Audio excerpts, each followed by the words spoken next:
Canal A Lei e o Testemunho. Tema de hoje: as características escriturísticas de um profeta. Depois da vinheta.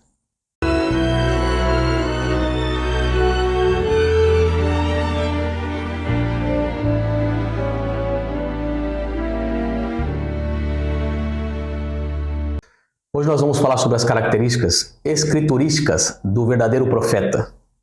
Nós vamos começar com o capítulo 3 de João, o versículo 30, que diz assim: é necessário que ele cresça e que eu diminua. Então, qual é a primeira característica de um verdadeiro profeta? Exaltar a Cristo. Será que Ellen White fez isto? Vejamos. Em seu livro Refletindo a Cristo, página 251, nos diz: vossa esperança não está em vós mesmos, está em Cristo. Vossa fraqueza se acha unida à sua força, vossa ignorância à sua sabedoria, vossa fragilidade ao seu eterno poder. Não deveis, pois, olhar para vós mesmos, nem permitir que o pensamento demore no próprio eu, mas olhai para Cristo. Que o pensamento demore em seu amor, na formosura e perfeição de seu caráter. Cristo em sua abnegação, Cristo em sua humilhação, Cristo em sua pureza e santidade, Cristo em seu incomparável amor. Este é o tema para a contemplação da alma. É amando-o, imitando-o, confiando inteiramente nele, que a vez de ser transformados na sua semelhança. Então, ela exaltou a Cristo?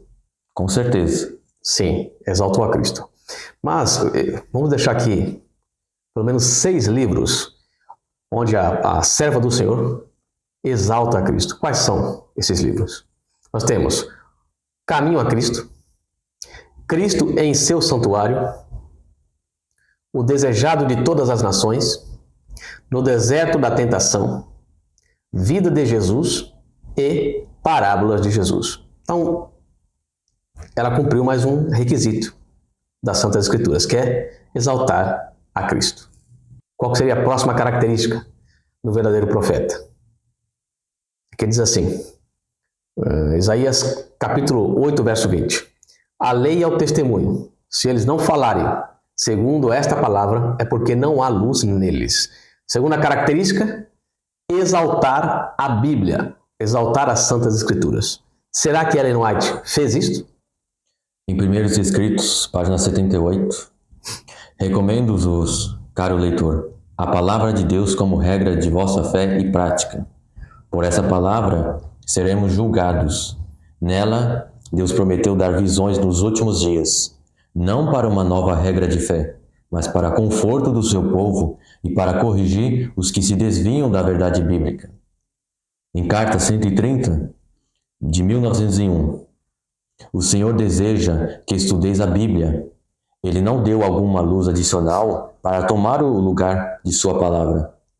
Esta luz deve conduzir as mentes confusas à sua palavra, a qual, se for comida e assimilada, é como o sangue que dá vida à alma. Então serão vistas boas obras como luz brilhando nas trevas. Temos também em sua carta de número 11, de 1894, no trabalho público, não torneis proeminente, nem citeis o que a irmã White tem escrito, como autoridade para apoiar vossas posições. Fazer isto não aumentará a fé nos testemunhos. Apresentai vossas provas, claras e simples, da palavra de Deus. Assim diz o Senhor, é o mais forte testemunho que podeis apresentar ao povo. Que ninguém seja instruído a olhar para a irmã White, e sim ao poderoso Deus que dá instruções à irmã White. Temos também na Review and Herald, dia 20 de janeiro de 1903, pouca atenção é dada à Bíblia, e o Senhor deu uma luz menor para guiar homens e mulheres à luz maior. E por fim, na Carta 63, de 1893, além das instruções de sua palavra, o Senhor tem concedido testemunhos especiais ao seu povo, não como uma nova revelação, mas para que possa apresentar-nos as claras lições de sua palavra. a fim de que sejam corrigidos os erros e indicado o caminho certo, para que toda alma fique sem excusa. Então ficou claro, né? Ellen White cumpriu mais um requisito, que é exaltar as Escrituras Sagradas. E isso ela fez. Não há dúvida. Temos só mais um requisito da Palavra de Deus. Exaltar a lei de Deus, a lei dos 10 mandamentos. Como seria isto? Vejamos no texto. Em Deuteronômio, capítulo 13, dos versos 1 ao 4, nos diz: Quando o profeta, o sonhador de sonhos, se levantar no meio de ti, e te der um sinal ou prodígio, e suceder o tal sinal ou prodígio, de que te houver falado, dizendo: Vamos após outros deuses que não conheceste, e sirvamo-los, não ouvirás as palavras daquele profeta, o sonhador de sonhos, porquanto o Senhor vosso Deus vos prova, para saber se amais o Senhor vosso Deus com todo o vosso coração e com toda a vossa alma. Após o Senhor vosso Deus andareis, e a Ele temereis, e os seus mandamentos guardareis, e a sua voz ouvireis, e a Ele servireis, e a Ele vos achegareis. Então nós vemos aqui em Deuteronômio, o capítulo 13, onde Moisés alerta, se chegar um profeta que tem sonhos ou visões, se cumprir o que ele falou, mas se levar vocês após ídolos, rejeitai. O que Moisés queria dizer? Se chegar um profeta, ainda que se cumpra suas palavras, mas ele rejeitar um dos mandamentos, esqueça, não é profeta de Deus. Então, o verdadeiro profeta tem que exaltar a lei de Deus.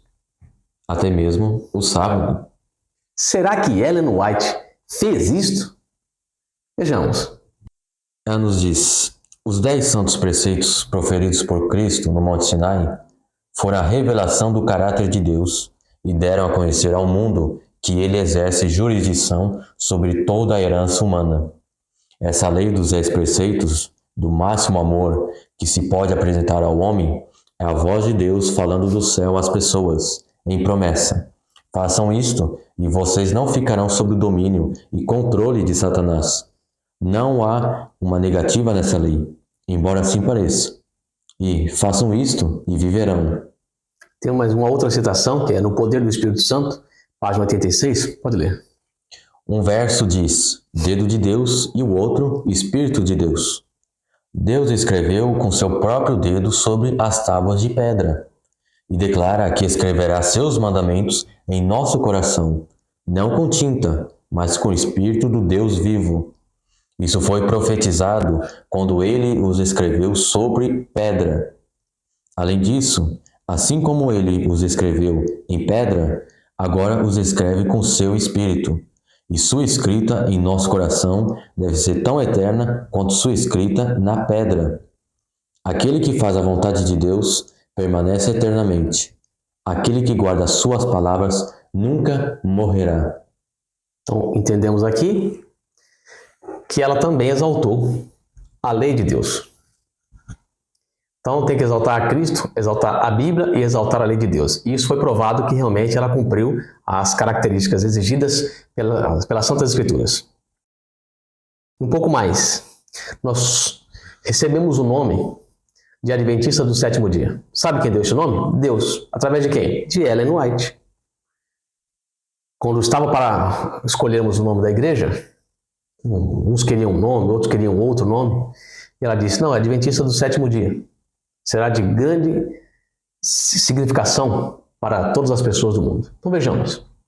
Adventistas que aguardam o segundo advento de Cristo. Mais uma vez, Cristo sendo exaltado, ainda assim no nome da igreja. Depois do sétimo dia, o sábado, que é o 4º mandamento da lei de Deus. Exaltação da lei de Deus novamente. Até no nome da igreja, foi Deus quem escolheu, por intermédio de Ellen White, que nos foi dado, até no nome, Cristo e a lei são exaltados.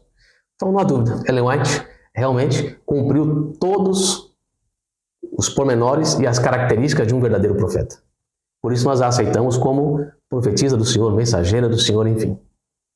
Por isso que nós sabemos e entendemos que a Igreja Adventista do Sétimo Dia É a remanescente apontada de Apocalipse. Ela tinha que ter as duas características, de guardar os mandamentos de Deus e manter o testemunho de Jesus, que é o espírito de profecia. Então, realmente, cumprimos esse requisito de ter profetas em nosso meio. Ellen White realmente uma verdadeira profetisa, não há como negar. E que Deus abençoe e que nos aguarde para um próximo estudo. Amém. Amém.